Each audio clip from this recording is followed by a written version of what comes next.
What are your feelings on the day? That's the biggest protest in British history. It has to send a message to the establishment, the government. The people feel betrayed for too long, okay? We've been totally peaceful again. These lot are smashing things up, they're attacking. They are funded by the Labour government. The Labour government attempted yesterday to revoke our licence to cause violence on the streets of our capital city. They don't care about us. Their job is to protect us. They didn't try and protect anyone today. They tried to cause mayhem. The media have labelled us and slandered us. They are the best in Britain. All the people who have come here today, they're alienated, they're forgotten, they're neglected. People want change. Let that be a message for change. And what do you hope actually happens out of this? Because you've brought out a lot of people, and I've talked to a lot of people here. I always ask every single one of them, what do you hope happens? And that's what you get. Starmer is a wanker, but what do you actually want to happen in this country, Tommy? What do the people that came here want? We need rid of that government, okay? They've got to go. They don't have a mandate anyway. Look at what they've done in 12 months. We don't have another 3 years. People are fed up. They want an election. That's what we want. We want an election.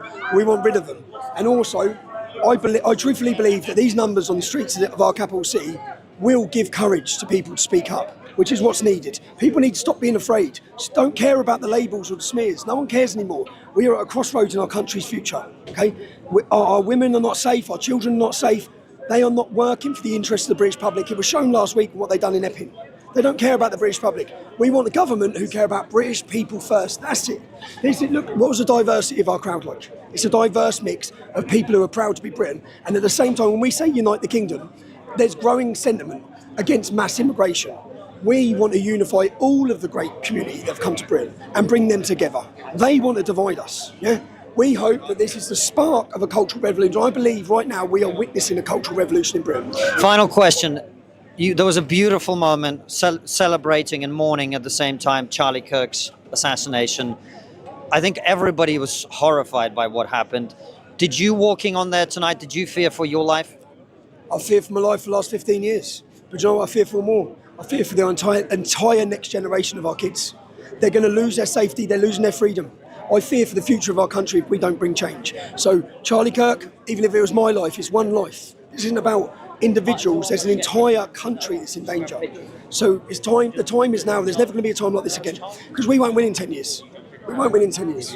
Appreciate your time. Do you know what? It's just a preservation of British culture, coming together, unity, community, just being there for one another. That whole sense of community has just been diminished over the last 2 decades.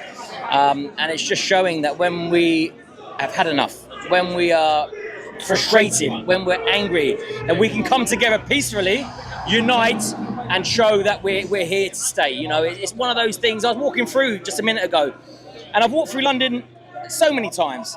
But I walk through London and I can see the culture, but I can't feel it. And walking through today, I was looking at Big Ben, I was looking at all the cultural buildings, and I could feel it for the first time in years.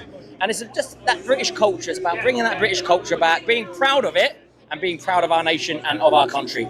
And what do you hope that today achieves in practical terms? What do you want the government to do? What do you want the people to do? I don't really care about the government, personally. This is for the people. This is to give them hope that we will reinstall our British culture, our principles, our values, our morals, which are intertwined with Christianity. So it's very important that we recognise that, because that ultimately is our identity. At the moment, we've got no identity, so we're confused, we're frustrated, that leads to anger, it leads to violence.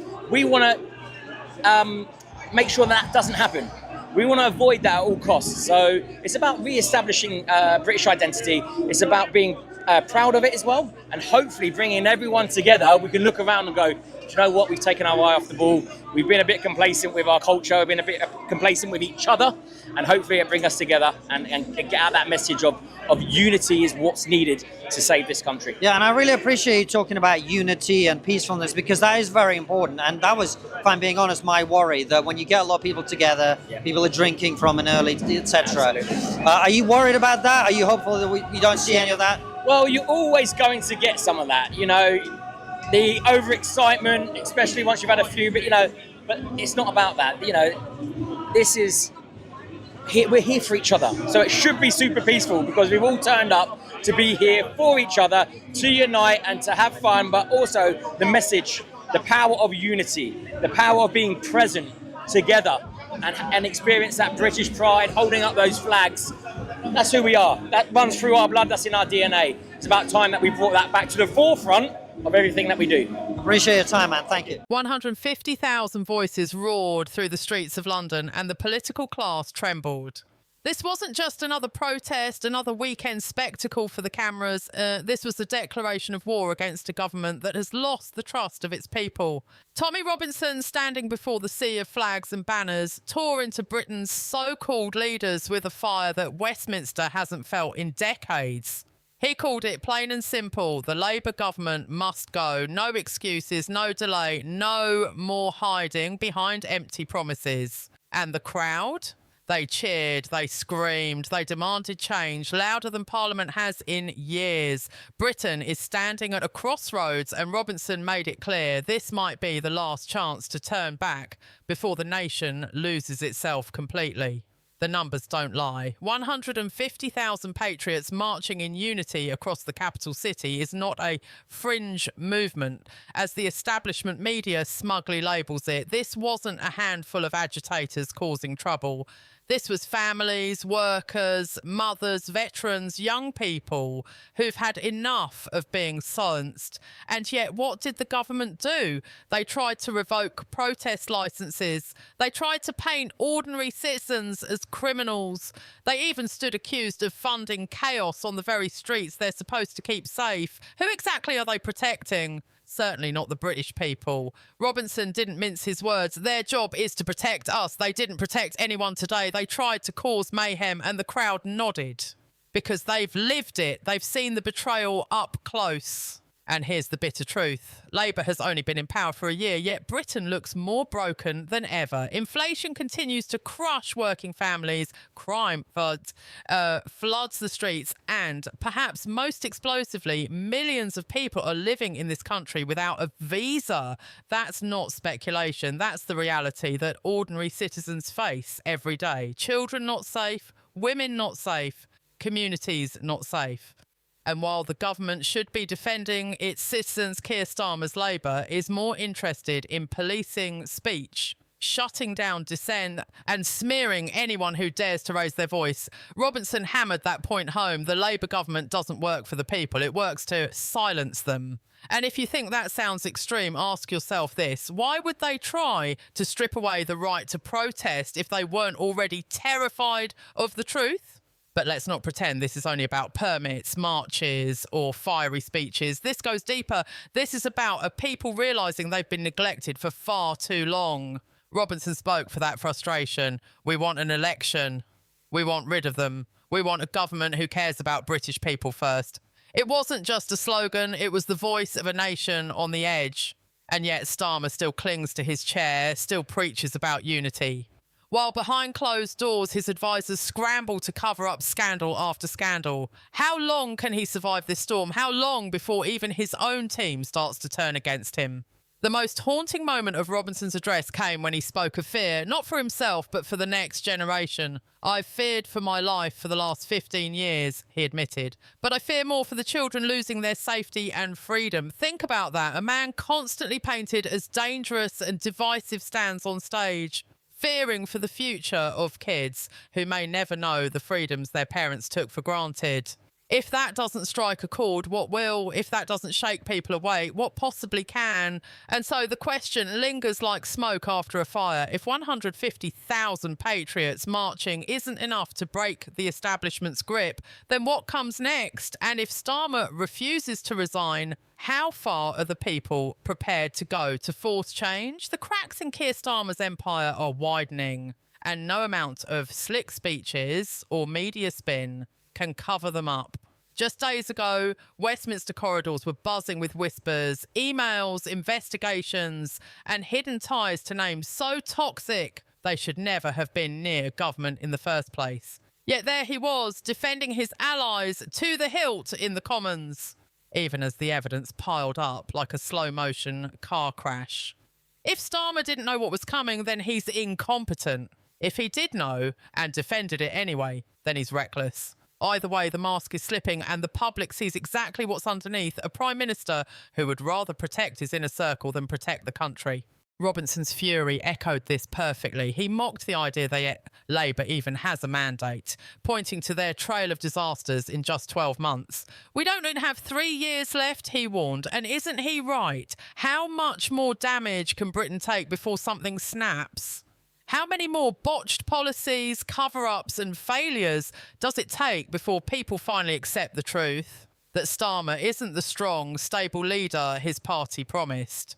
He's a man cornered, a leader clinging desperately to a crumbling throne, and the louder the protests grow, the shakier his grip becomes. And then there's the question no one in government wants to touch: immigration. Not the sanitised, polished sound bites, but the raw truth. Millions living in Britain without visas. Entire communities transformed overnight, services stretched to breaking point, and politicians pretending everything is under control. Robinson didn't hold back. He called it what it is. Betrayal. The people never voted for this. They never signed up for their country being turned upside down while their leaders look the other way. Yet when anyone dares to speak about it, what happens? They're silenced. Branded extremists drag through the mud, and still the government wonders why 150,000 marched in defiance. Are they really that blind, or are they hoping the public will just stay quiet forever? But the public isn't staying quiet, not anymore. The roar in London wasn't just noise, it was a warning shot. Robinson insisted that this march will give courage to others, that people will finally stop being afraid of the labels and smears. And he might be right, because when ordinary workers and families are standing shoulder to shoulder in the streets, the old scare tactics stop working. Call them what you want: racists, bigots, extremists. But when the crowd is that big, that diverse and that determined, the insults lose their sting. The truth is too obvious to ignore. Meanwhile, inside number 10, panic brews. Starmer's team faces a dilemma: double down and hope the anger fizzles out, or make a concession that could unleash even more chaos. Rumours already swirl about. Who might be sacrificed to protect the Prime Minister? Names of senior advisors whispered as potential scapegoats. Could Morgan McSweeney, Starmer's own chief of staff, be thrown under the bus to save his skin? And if so, will it be enough, or will the crowd outside demand nothing less than the man himself? One thing is certain: Starmer can't run from this forever. Not with protests this size, not with scandals breaking open week after week. The British public has been patient, too patient, and Robinson's fiery warning may have finally lit the fuse. But if this is only the beginning, what happens when the next protest is bigger? What happens when 150,000 turns into 300,000, then 500,000? Will Labour crush it with force, or will Britain's leaders finally admit they've lost control? Chaos doesn't even begin to describe what is unfolding in Westminster. You'd think after one scandal, one embarrassment, one humiliating climb down, Keir Starmer would learn. But no, he digs deeper, doubles down, and somehow manages to make the mess even worse. The irony: he was supposed to be the grown-up in the room, the man to bring order after years of division. Yet here we are, the capital flooded with 150,000 patriots demanding his resignation, his closest allies under investigation, and whispers of betrayal spreading like wildfire inside his own party. If this is Starmer's version of order, what does chaos look like? Let's talk about the Peter Mandelson affair. Remember how the Foreign Office had already launched an investigation after that cache of damaging emails landed in the Cabinet Office? Tuesday night, official channels were already digging. Wednesday morning, Lord Mandelson himself gave an interview hinting at embarrassing details about to explode. And what did Starmer do just hours later at Prime Minister's questions? He defended him to the hilt. He went all in, staking his credibility, his authority, even his premiership on the word of a man drowning in scandal. Then, by Thursday, the axe fell. Mandelson was gone.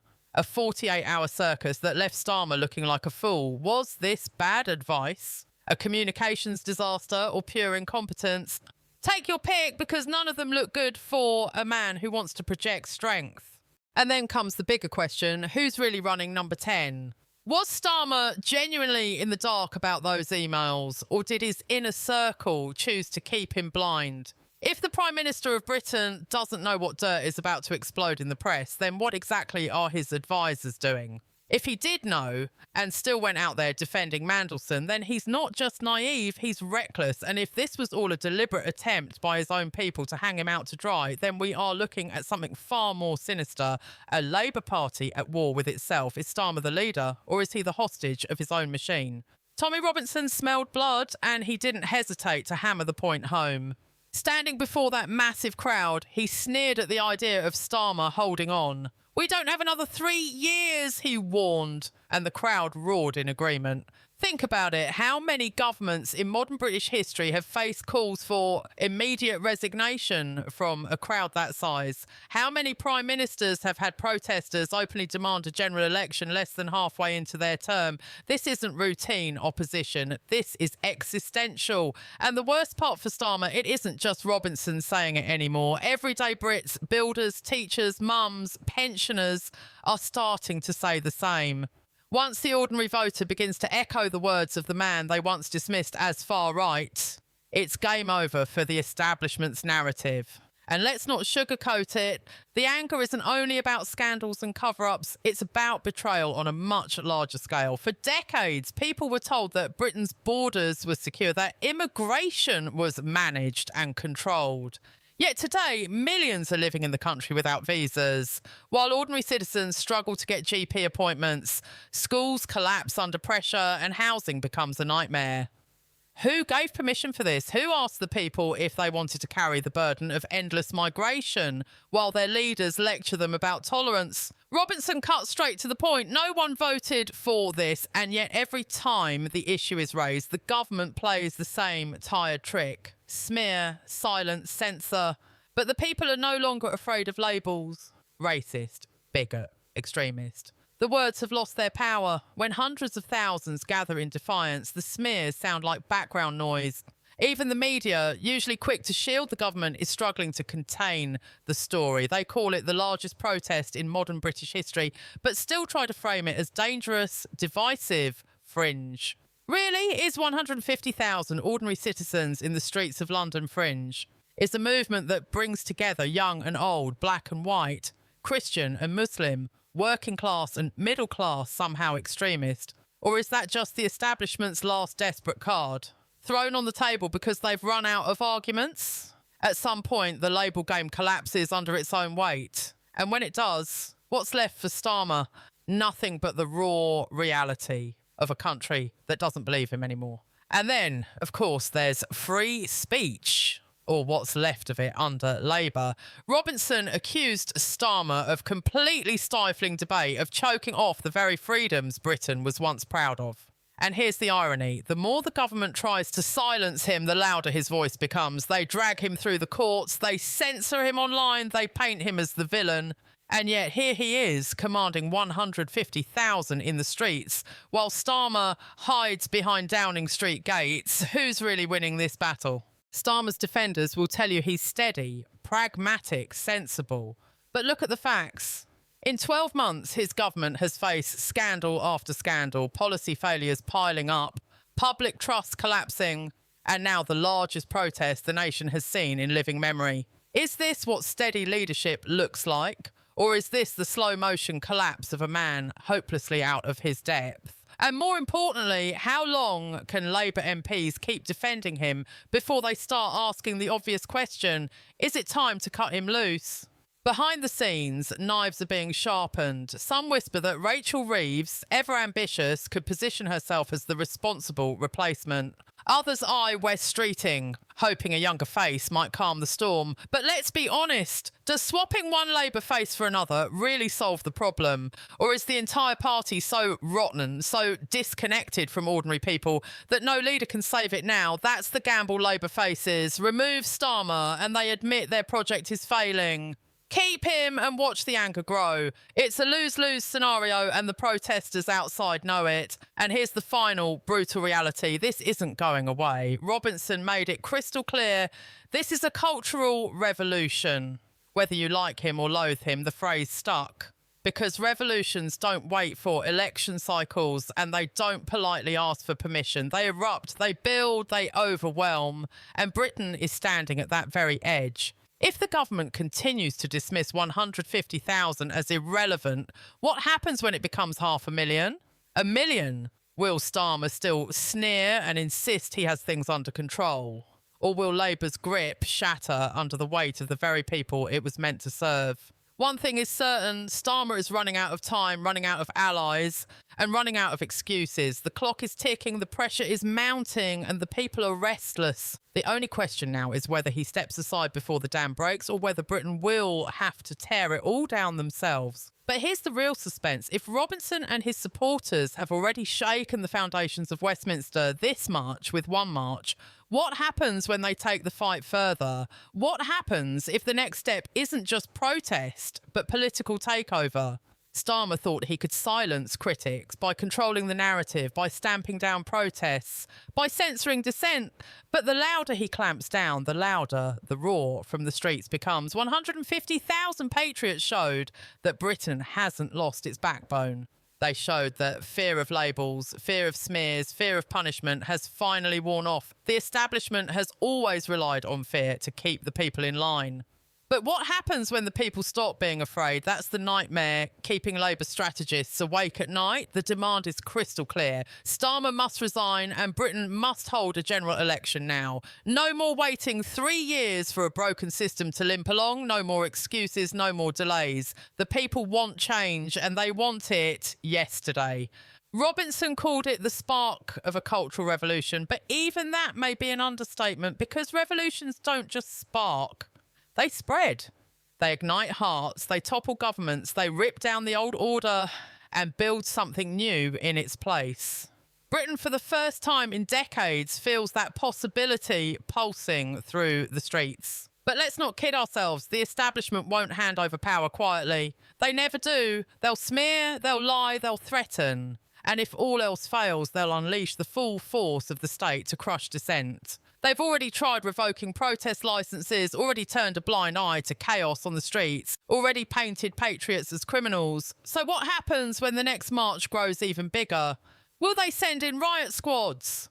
Will they criminalise dissent entirely? And if they do, how will the people respond? The irony is delicious. Starmer built his brand on promises of decency and integrity, yet now he finds himself presiding over the ugliest chaos Britain has seen in years.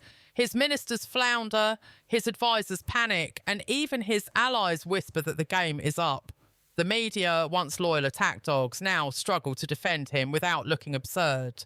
And outside in the streets, the chants grow louder. Resign, call the election, put Britain first. Every day he clings to power, the gap between the rulers and the ruled widens into an abyss. And then comes the question no one dares answer. What if Starmer refuses? What if Labour digs in, ignores the protest and tries to drag this out for another 3 years? Does anyone really believe the public will stay silent? Does anyone believe the people will simply shrug their shoulders and accept being betrayed again? History teaches us otherwise. When governments lose legitimacy, they don't fade quietly. They fall spectacularly, sometimes overnight, sometimes with chaos, sometimes with fire. Robinson, love him or hated him, has tapped into something real, an energy that can't be faked or forced. The crowds didn't come for him alone. They came because they feel forgotten, neglected, silenced. They came because they're tired of being ruled by elites who sneer at them, who treat patriotism as a crime, who flood the country with lawless migration while their own citizens can't get housing, healthcare, or safety. They came because Britain is at a crossroads. And they know it. One road leads to more betrayal, more decline, more silence. The other leads to upheaval, change, maybe even rebirth. Which path will Britain take? And so we end where Robinson left his speech, with urgency. It's time. The time is now. There's never going to be a time like this again. Those words weren't just a slogan. They were a warning. Britain doesn't have 10 years to wait. It doesn't have 3 years to wait. The choice must be made now. Starmer resigns. or the people force the issue. An election is coming, whether Labour likes it or not. The only question left is simple. Will it be peaceful, or will Britain's leaders push the people too far and trigger something they can no longer control? Because here's the truth that nobody in Westminster wants to admit. When 150,000 patriots march in the capital chanting for change, it's no longer just a protest, it's a verdict. And if the government ignores it, the next verdict might not come in chants or speeches. It might come in a tidal wave of resistance that Westminster has no power to stop. So ask yourself this: is Keir Starmer strong enough to survive? Or has Britain already decided his fate? Tell us in the comments. Thank you, Q.